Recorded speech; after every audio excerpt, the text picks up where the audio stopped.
भाई medical fit हो गया हूँ और अभी भी मैं सेंटर के बाहर ही खड़ा हूँ और चलता हूँ। आपको आराम से रिव्यू दूंगा, रूम पे जाके अच्छे से वीडियो बनाऊंगा डिटेल में, ठीक है। मैं बस इसी में इंतजार में था कि यार मेरा एक फिट वाला क्लियर हो जाए, तो फिर मिलते हैं नेक्स्ट वीडियो में, आपको डिटेल में बताएंगे, ठीक है। चलो जैसा कि मैंने आप सभी से बताया था कि जैसे ही मेरा मेडिकल का फाइनल रिजल्ट आएगा कि मैं फिट हुआ या अनफिट हुआ, उसके बाद ही मैं कोई वीडियो बनाऊंगा। तो कल मेरा मेडिकल का रिजल्ट आ गया और मैं उसमें फिट पाया गया हूँ, और उसी के साथ मैंने आपसे ये भी बताया था कि मैं आपको वीडियो प्रोवाइड करा दूंगा डिटेल में। तो वीडियो प्रोवाइड करने से पहले मैं आपसे एक रिक्वेस्ट करूंगा कि आप मेरे टेलीग्राम चैनल को ज्वाइन कर लो अगर आपका मेडिकल है तो, क्योंकि आगे आने वाले दिनों में बहुत सारे बच्चों का मेडिकल अभी बाकी है, तो उनका अलग अलग सेंटर्स पे मेडिकल है, तो उनको एज ए आइडिया थोड़ा सा ये जानना होता है कि वहाँ पे मेडिकल का प्रोसेस क्या है, कैसे कैसे मेडिकल्स हो रहे हैं। तो आप मेरे टेलीग्राम चैनल को ज्वाइन कर लो और वहाँ पे बहुत सारे बंदे आपको मिल जाएंगे, उनसे आप कांटेक्ट कर लेना तो वो आपको बता देंगे, ठीक है, जिनका कि पहले की डेट में होगा, ठीक है। तो ये तो मैंने क्लियर कर दिया, और मैं आपको अब चलो बताऊंगा अपने सेंटर्स पे कि मैं मेरा 5th बटालियन, ठीक है, रिजर्व बटालियन गाजियाबाद सेंटर में मेरा हुआ है CISF कैंप में।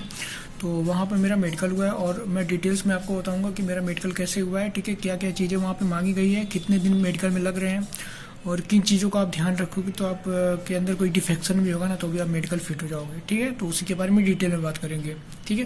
तो चलिए वीडियो को स्टार्ट करता हूँ। टेलीग्राम चैनल को जरूर ज्वाइन कर लेना, लिंक वीडियो के नीचे है डिस्क्रिप्शन में। अब वीडियो को स्टार्ट करते हैं। तो सबसे पहले हमारा तो देखो मेडिकल में 3 दिन ले रहे हैं। फर्स्ट डे पे क्या करवा रहे हैं, DV करवा रहे हैं, और DV में आपको बताऊंगा कौन कौन से डॉक्यूमेंट्स वहाँ पे लग रहे हैं। और ऐसा नहीं कि आप इन बात को एकदम गांठ बांध के रख लो, हर एक सेंटर्स पे अलग अलग रूल हैं, अलग अलग नियम है। अगर आप CSF के कैंप पे जा रहे हैं तो वहाँ का रूल अलग है, आप SSB के कैंप में जा रहे हो तो वहाँ का रूल अलग है, आप ITBP में जाते हो या फिर BSF में जाते हो, जैसे भी कैंप में जाते हो तो हर जगह का रूल अलग अलग है। तो आप अपने यहाँ का पता कर लो कि वहाँ पे किस तरह का DV प्रोसेस है और क्या वहाँ पे मेडिकल के कितने दिन लिए जा रहे हैं, ये आप पता कर लेना, ठीक है। तो सारे सेंटर्स का बिल्कुल अलग अलग है। तो मैं अपने सेंटर्स का आपको डिटेल में बताऊंगा कि हमारे सेंटर्स पे कितने दिन लगे हैं, और डॉक्यूमेंट वेरिफिकेशन में क्या क्या चीज़ें लाने बहुत ज़रूरी है, वरना आपको फिर वापस जाना पड़ सकता है। तो पहले दिन हमारा क्या हुआ था, इंटरव्यू हुआ था वहाँ पे, मतलब 3 दिन लगे थे। पहले दिन वो DV करवाते हैं, DV के बाद आपका ब्लड, यूरिन और चेस्ट का एक्सरे, ये 3-4 काम वो पहले दिन ही करवा लेंगे, ठीक है। Document verification, blood, urine and chest x-ray, ये 4 काम आपको फर्स्ट डे में लिए जाएंगे। तो फर्स्ट डे में इतना करवा के आपको 3-4 बजे तक छोड़ देंगे वहाँ पे, और आपको बोल देंगे आप लोग घर जाओ। फिर अगले दिन आपको 7:30 बजे बुलाएंगे। तो अगले दिन आपका फिर डिटेल मेडिकल एग्जामिनेशन होगा, मतलब डिटेल जो आपका मेडिकल है वो पूरा बॉडी चेकअप A to लेके Z, मतलब जितने बॉडी पार्ट्स होते हैं सारे की चेकिंग वो करेंगे। ये सेकेंड डे पे होता है, ठीक है। और अगर बीच में संडे पड़ गया तो उस दिन आपको छुट्टी मनाना पड़ेगा, उस दिन आपका ऑफिस मतलब वो सेंटर बंद रहेगा, ठीक है। तो संडे के दिन आपका सेंटर बंद होता है, इस चीज़ का भी ध्यान रखना। तो मैंने बताया पहले दिन पे आपको डॉक्यूमेंट वेरिफिकेशन और blood, urine, test, second day पे आपका डिटेल मेडिकल होगा। मैं आपको बता दूं कि डॉक्यूमेंट वेरिफिकेशन में क्या क्या होगा। डॉक्यूमेंट वेरिफिकेशन में आपका, अगर आपने वहाँ पे फॉर्म भरते टाइम पे जो भी डिटेल वहाँ पे दी हुई है, सपोज दैट आपने केवल हाई स्कूल डाला है तो केवल हाई स्कूल मांगेगा, अगर आपने इंटर डाला है तो आपसे इंटर मांगेगा, ग्रेजुएशन डाला है तो ग्रेजुएशन मांगेगा, डिप्लोमा या पोस्ट ग्रेजुएशन डाला है तो आपसे वो मांगेगा। तो देख लेना जो भी तुमने डाला है, ठीक है, वो अपना लेके जाना। और अगर बाई चांस तुमको नहीं याद है कि हमने उस टाइम क्या फिल किया था, तो आप जितने भी डॉक्यूमेंट्स हैं आपके पूरे फाइल आप वो लेके जाना, ठीक है। अगर आपको नहीं याद है कि मैंने कौन से डॉक्यूमेंट्स उस समय भरे थे, कौन से मैंने उसमें फॉर्म भरते टाइम पे कौन कौन से डॉक्यूमेंट्स वहाँ मतलब दिखाए थे, तो आप एक काम करना, सारे डॉक्यूमेंट्स को अपना लेके जाना, एक भी डॉक्यूमेंट्स को मत छोड़ना। तो ये हो गया हाई स्कूल, 10th, डिप्लोमा हो तो डिप्लोमा अगर आपने डाला हो तो, या फिर ग्रेजुएशन या फिर पोस्ट ग्रेजुएशन, वो डिपेंड करता है कि आपने क्या डाला है। और सेकेंड पे आपको डोमिसाइल तो कंपलसरी आपको देना है, और कास्ट सेंट्रल का सर्टिफिकेट चाहिए, ठीक है। मैं OBC की बात कर रहा हूँ, ठीक है। तो कास्ट में आपको सेंट्रल का चाहिए, वो भी आपके अक्टूबर 2021 के बाद का होना चाहिए। अगर उससे पहले का है तो प्लीज़ आप बनवा लें, वरना आपको वहाँ से फिर वापस आना पड़ेगा। वहाँ से वापस आओगे, हफ्ते भर का टाइम लेगा, फिर आप परेशान हो जाओगे, फिर आप बनवाओगे। तो मैं पहले से आपको बता दे रहा हूँ, मैंने ये चीज़ टेलीग्राम पे शेयर भी करा था, तो बहुत सारे बच्चों को उससे फ़ायदा हुआ था, तो वो बनवा चुके थे अपना। फिर वो बनवा के वहाँ पे गए थे तो उनको बहुत फ़ायदा मिला, उनको वहाँ से वापस नहीं आना पड़ा। नहीं तो आप फिर जाओगे तो आपको वापस आना पड़ेगा। बहुत सारे बच्चे मुझे गेट पे वहाँ मिले भी, कि मतलब मुझे तो पहचान गए, तो गेट पे मिले बहुत सारे बच्चे। मैंने उनको ये चीज़ क्लियर कर दी कि भाई अपने जो कास्ट का सेंट्रल सर्टिफिकेट है वो अक्टूबर 2021 के बाद का बनवा के लेके जाना, ठीक है, लेटेस्ट चलेगा। अगर आज आपका मेडिकल है, एक दिन पहले का भी लेके जाओगे तब भी चलेगा। तो ये तो हो गया सेंट्रल का। उसके बाद आपको एडमिट कार्ड लेके जाना है, एडमिट कार्ड वो सबमिट कर लेंगे वहाँ पे, और आपको आधार कार्ड लेके जाना है, ठीक है। इसके अलावा कुछ नहीं लेके जाना है। बात करें एनेक्सर 6 की, अगर एनेक्सर 6 की बात करें तो OBC वालों को एनेक्सर 6 लगता है, पर वहाँ पे ऐसा कोई डिमांड नहीं उन्होंने रखा था, मतलब मांगा नहीं था, पर मैंने अपने डॉक्यूमेंट्स को उसको उसमें लगा दिया था। अगर आप बनवाए हो तो बहुत अच्छी बात है, और नहीं बनवाए हो तो मैं आपसे यही कहूँगा, अगर आपके पास टाइम है तो आप बनवा लो उसको, क्या पता आपसे वो मांग लें, पर मेरे से ऐसा कुछ मांगा नहीं गया है, जबकि मुझे अपने एज में छूट भी चाहिए थी। ठीक है, तो मैं एक एक चीज़ क्लियर करते जा रहा हूँ, आप इसको ध्यान से सुनिएगा। तो ये तो क्या डॉक्यूमेंट वेरिफिकेशन की बात मैंने जो बता दिया, यही डॉक्यूमेंट्स लगने हैं, इसके अलावा कुछ भी नहीं लगने हैं। ठीक है, ठीक है। अब बात करें आपका ब्लड यूरिन टेस्ट, वो आपको सेम डे पे लेके आपको छोड़ देगा। तो ये तो होगा फर्स्ट डे का, फर्स्ट डे में आपका इतना ही होना है।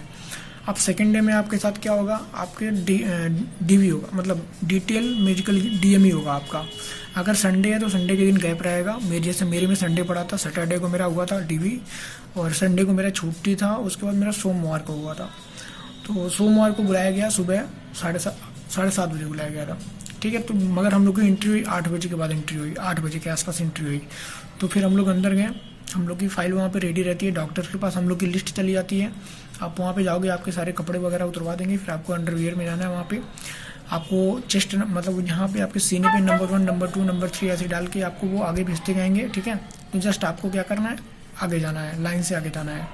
ठीक है, तो आप जाओगे वहाँ पे, डॉक्टर्स के दो टेबल लगे हुए हैं, doctor table number 1, table number 2।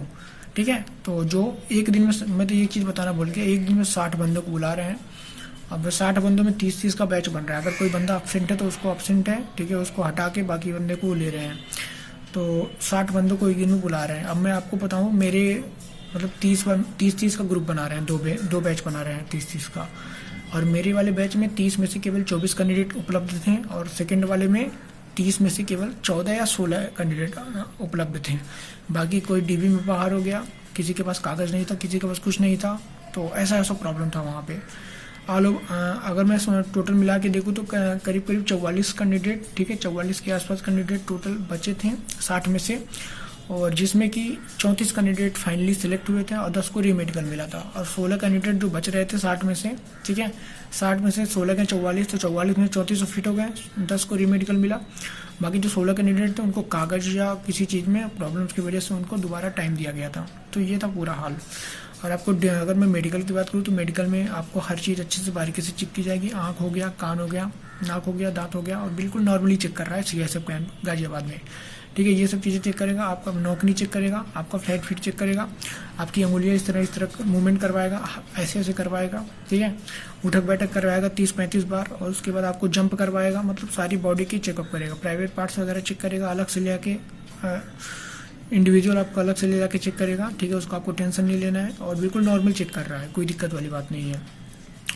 ये सब हो जाने के बाद फिर आपका कलर ब्लाइंडनेस होगा। कलर ब्लाइंडनेस में आपको क्या कर रहा है, एक छोटी सी पेपर देगा, न्यूज़पेपर देगा। ठीक है, वो जो आपको नहीं पढ़वाते हैं, जिसमें चेक करते हैं आपका विजन, तो उसमें आपको एक पेपर दे देगा, बोलेगा कहीं से भी पढ़ के बताओ, 2 लाइन 3 लाइन सुना के दिखाओ। तो ज़्यादा नहीं, 2 से 3 लाइन सुन रहा है, ठीक है, 15 से 20 सेकंड सुन रहा है। उसके बाद आपको क्या करेगा, एक आँख बंद करवा के भी आपकी कॉपी वही पेज पढ़वाएगा, एक आखिरी वाला बंद करके इससे भी आपको पढ़वाएगा। तो सारी चीज़ें इसी तरीके से हो रही है। ये करवाने के बाद फिर आपको बुलाएगा, वो जो चार्ट होता है AOX वाला चार्ट वहाँ पे हम लोग को मिल रहा है। ठीक है, ध्यान देना, AOX वाला चार्ट मिल। कलर ब्लाइंड में क्या कर रहा है, एक बुक होता है इनके पास मोटी सी, उसी को पढ़वाता है। ठीक है, उस पर नंबर्स होते हैं, वो आपको पहचानने होते हैं। तो ये फिर हो जाता है, ये पूरा आपका डिटेल मेडिकल हो जाता है इसमें। ठीक है, और कान वगैरह तो मशीन से ही चेक कर रहा है, आँख को ऐसे ही टार्च से ही चेक कर ले रहा है, दांत को भी ऐसे नॉर्मली चेक कर रहा है। ठीक है, किसी का दांत टेढ़ा मेढ़ा है तो उसमें कोई दिक्कत नहीं है। हो सकता है आपके मन में बहुत सारे क्वेश्चन आ रहे हो जो मैं चीज़ें बता रहा हूँ, तो आप मेरे टेलीग्राम को ज्वाइन कर लेना, मुझे डायरेक्टली मैसेज कर देना, मैं आपको रिप्लाई कर दूँगा। ठीक है, कोई दिक्कत वाली बात नहीं है। तो ये तो हो गया। ठीक है, उसके बाद आपका क्या कर रहा है, ये चीज़ें होने के बाद आपको बाहर बैठा देगा। वो आपसे बोलेगा आप शांत हो जाओ, फिर कहेगा आप लोग बिल्कुल रिलैक्स कर लो, आप लोग की BP वगैरह चेक करेंगे। तो जितना भी आपका मेन चीज़ था वो हमने कर लिया है। डॉक्टर ऐसा बोलेगा कि हमने जितने भी मेन पार्ट से हमने चेक कर लिए हैं, जो मेन आपका मेडिकल है वो हमने चेक कर लिया है। अब आप थोड़ा सा अपनी बॉडी को रिलैक्स दें, और आप BP के लिए आओगे तो प्लीज़ BP के लिए आप अपने आप को नॉर्मली रखो। ठीक है, तो फिर कुछ देर बाद आपको 1 बाई 1 करके 5-5 बंदे को बुला रहा है BP के लिए। ठीक है, BP किसी का कम ज़्यादा है तो मैनुअली चेक कर रहा है, मैनुअली जो मशीन होता है, वरना जो डिजिटल वाला मशीन होता है उससे चेक करता है। जिस पे डाउट होता है, कम ज़्यादा होता है, उसको मैनुअली वाले से चेक करता है। तो ये BP चेक कर लिया। BP चेक करने के बाद फिर नेक्स्ट राउंड में बुलाएगा, आपका आइडेंटिफिकेशन मार्क्स चेक करेगा। कोई आइडेंटिफिकेशन मार्क्स वगैरह रहेगा तो उसको वहाँ पे फॉर्म में लिखता रहेगा। ठीक है, वहाँ पे आपको वहाँ पे मेंशन कर देगा, और आपकी दोबारा से बॉडी पार्ट वगैरह वहीं पे नॉर्मली चेक कर लेगा दोबारा से। उसके बाद आपका थंब इम्प्रेशन लेगा, आप साइन करवाएगा, रोल नंबर लिखवाएगा, बस उसके बाद फाइनल हो जाएगा आपका।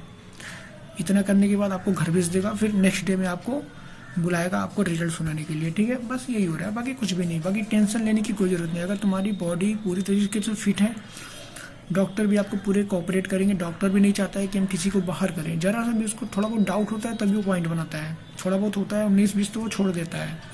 पर अगर प्रॉब्लम्स है रियल में, अब देखो मैं बता रहा हूँ, एक मेरे बैच में 2 से 3 बंदे बाहर हुए हैं। एक को दांत में कोई कैप वगैरह था, कुछ लगवाया था, वो क्लियर नहीं हुआ डॉक्टर को, तो रीमेडिकल के लिए आगे भेज दिया। एक में वेरिकोस वेंस की प्रॉब्लम आई थी, थोड़ा बहुत नस वगैरह उसका था, पीछे दिख रहा था, तो उसको रीमेडिकल दे दिया। एक ने हाइड्रोसिल की ऑपरेशन करवाया था, तो उसको रीमेडिकल दे दिया। एक ने हार्निया का ऑपरेशन करवाया था, शायद उसको रीमेडिकल नहीं दिया, पता नहीं क्यों नहीं दिया, मुझे नहीं मालूम। तो ये हाल था हमारे सेंटर्स का। 60 में से 44 बंदे बचे थे, 16 को कागज़ के लिए वापस भेज दिया था, कागज में प्रॉब्लम था उनके, तो बचे थे 44 में 34 फिर 10 को रीमेडिकल सेंटर नोएडा सेंटर या फिर दिल्ली में कोई सेंटर वहाँ पे दिया था। ये था डिटेल में वीडियो। अगर आपको फिर भी आपके अंदर कोई समस्या है, हो सकता हो मन में कोई क्वेश्चन की भावना आ रही हो, तो मेरे टेलीग्राम चैनल पे आओ या फिर वीडियो के नीचे कमेंट कर दो। टेलीग्राम चैनल का लिंक वीडियो के नीचे जरूर आके मेरे को बताओ क्या प्रॉब्लम है आपके अंदर, ठीक है, आपको क्या समस्या है, मेरे से क्या हेल्प चाहिए, ठीक है। और नंबर तो मैंने बहुत सारे बंदों को सेंटर पे दिया, जो बंदे मिल रहे थे उनको मैंने अपना नंबर दे दिया है, ठीक है, क्योंकि बंदे पहचान रहे थे तो नंबर मैंने दे दिया उनको। बाकी आप टेलीग्राम पे आओ और कोई क्वेश्चन हो तो आगे पूछ सकते हो, ठीक है। और अभी के लिए इतना ही, फिर मैं आगे भी वीडियो बना दूंगा दोबारा से, ठीक है, जैसे मुझे टाइम मिलता है। अभी फिलहाल मैं ट्रेन से आया हूँ जस्ट घर पे, तो उसके बाद वीडियो बनाया हूँ, ठीक है ना। तो अपना ख्याल रखना, और जिनका मेडिकल है सभी को बेस्ट ऑफ लक, मेडिकल में फिट होकर आना।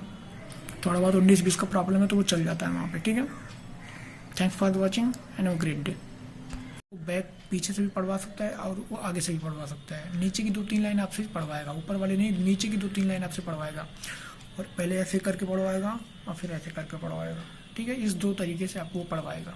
तो इसमें अगर आप पास हो जाते हो फिर आपको नेक्स्ट राउंड में जाना पड़ेगा। फिर उसमें क्या होता है, कलर ब्राइटनेस आपका चेक करता है, जो नंबर जिसमें पहचानना होता है, मतलब गोला होता है उसके अंदर कलर करके 2, 3, 6, 5, वो बहुत अच्छे से वो चेक कर रहा है। कम से